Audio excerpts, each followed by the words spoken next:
The Elite Eight is set. 4 teams moved on and kept their championship hopes alive last night. Michigan State lowered the Rebels flag and sent Ole Miss home. Tennessee caged the Wildcats and knocked Kentucky out of the bracket. Auburn declawed the Wolverines and sent Michigan packing.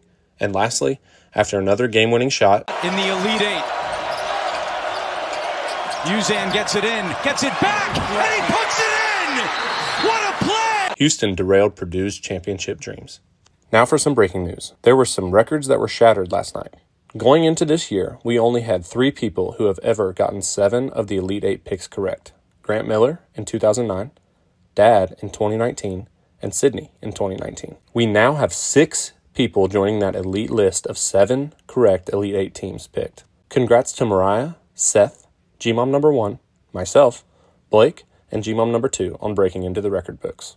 But that's not all. We had an even more incredible record broken. Not only was it broken once, it was broken twice.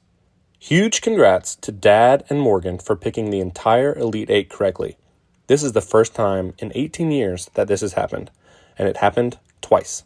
Looks like Pop's record from 2008 as being the only person to pick the final 4 correctly could be in jeopardy. And now for some sad news. We had 2 more brackets lose their champions last night. First up is Kentucky, who got knocked out by Tennessee and thus brought Sydney's championship dreams to a screeching halt. Sorry, babe. Better luck next year. And second, Michigan losing to Auburn last night ended Jax's championship dreams as well. Sorry, bud. The, in quote, Blue Bears didn't have it in them this year. Better luck next year. And that brings us to a leaderboard update. Dad has climbed to the top of the leaderboard and currently sits at 83 points. He is followed by GMOM number 1, who sits in second at 80 points. And then there is a 2-way tie for third between Seth and Mariah. We still have 7 brackets that have their entire Final Four and championship intact, so there could be many more records broken this year, and it's going to come down to the final buzzer to see who will be our 2025 champion. And now let's look at the latest Battle of the Block update. As always, Mom and Dad, you guys are up first. Mom, it's not looking great for you. Dad's team is on a tear, and it looks like his research has paid off, and he now has a 22-point lead over you, and all the momentum. Mom, you need Duke to win it all to have a shot at catching Dad. So I'll let you fight that internal battle of cheering on Duke alone. Dad, keep on keeping on. Now for myself and Sydney. Sydney's bracket took on a lot of pink highlighter over the past 48 hours, and I have taken a 7-point lead. Sydney only has 24 possible points remaining compared to my 88, so it's not looking great for you, Sydney. Hope you're ready to make some chocolate milk for a week straight.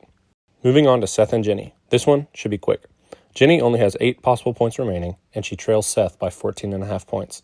So it's officially over, and Seth has prevailed as the winner of this matchup. Congrats, Seth. It's been one wild ride. Better luck next year, Jenny. Team JL for life. Jake and Mariah has been one of the biggest lopsided battles of the season thus far. Jake still trails Mariah by 20 points. However, it's not over yet. Both Jake and Mariah still have 40 possible points remaining. Both of your champions have been eliminated, but it's not over till the fat lady sings.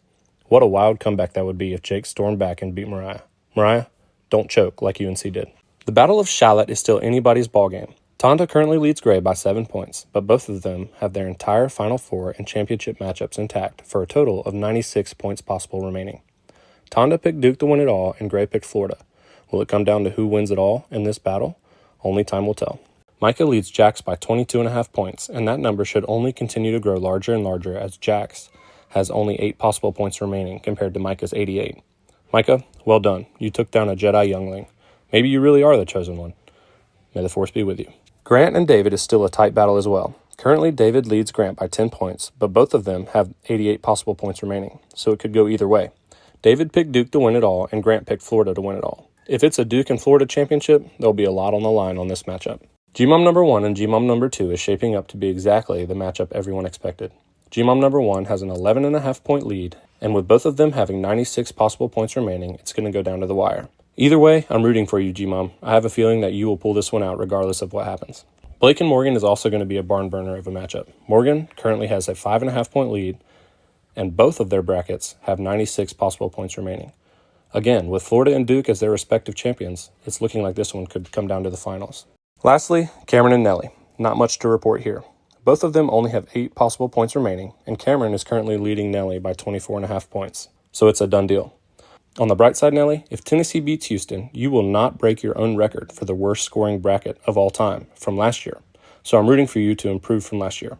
Good luck. Remember that the games today are now worth 8 points apiece. My 2012 bracket that holds the all-time highest points record of 152.5 points may be in jeopardy. I'm just hoping that 13-year record can hold on. That's all for today's update. After the weekend, the Final Four will be finalized, and I'm sure the leaderboard will shuffle again. Best of luck to all.